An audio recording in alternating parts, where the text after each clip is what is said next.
वक्रतुंड महाकाय सूर्यकोटी समप्रभ निर्विघ्नं कुरु मे देव सर्व कार्येषु सर्वदा। तर सर्व भाविक भक्तांना आम्ही सांगू इच्छितो की महाराणा गणेश मंडळ या ठिकाणी आम्ही आलेलो आहोत आणि दरवर्षीप्रमाणे याही वर्षी त्यांनी यावर्षी असं सीन केलेला आहे। प्लास्टिकचा भस्मासुराचा त्यांनी या ठिकाणी सीन केलेला आहे। अतिशय सुंदर असा देखावा आहे आणि यांच्या मंडळाला एकूण 63 वर्ष पूर्ण झालेले आहेत। तर जाणून घेऊया आपण सीन बद्दल थोडीशी माहिती। तर सर किती वर्षापासून आपण चालू करताय? 63 वर्ष झाले आहे। 1964 ची स्थापना आहे आणि पेडबीड भागात महाराणा प्रताप गणेश मंडळ हा मानाचा गणपती आहे। मानाचा गणपती तर असे ठीक आहे। तर प्लास्टिकचा भस्मासूर नावाचा अतिशय सुंदर त्यांनी देखावा सादर केलेला आहे या ठिकाणी।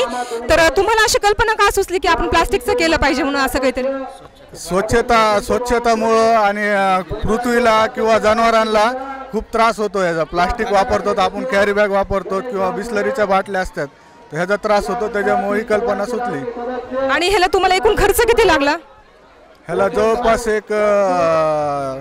1,20,000 खर्च लागला। तर प्रेक्षकांनो 1,20,000 रुपये यांना देखावा उभा करण्यासाठी एकूण खर्च लागलेला आहे। आणि दुसरी गोष्ट असे की पर्यावरण सूचक, पर्यावरण स्वच्छ ठेवा, शुद्ध ठेवा हा त्यांचा निर्मळ हेतू आहे गणेश मंडळाचा। तर त्यानंतर तुम्हाला मग देणगी वगैरे किती मिळते ह्याच्यामधून एकूण? नाही, सगळ्या पोरांचे जे मित्र वगैरे आहे, परिवार सगळा आणि इथले व्यापारी समजा सगळ्यांनी मिळून केलं, मंडळाच्या सदस्यांनी मिळून।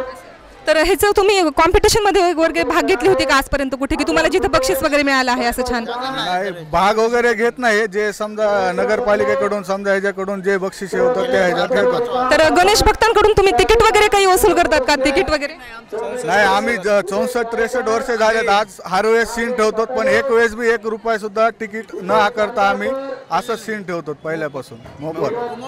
मोफतच असतो। आणि एकूण कार्यकर्ते किती आहेत तुमच्या गणेश मंडळामध्ये? 300-350 कार्यकर्ते आहेत मंडळाचे।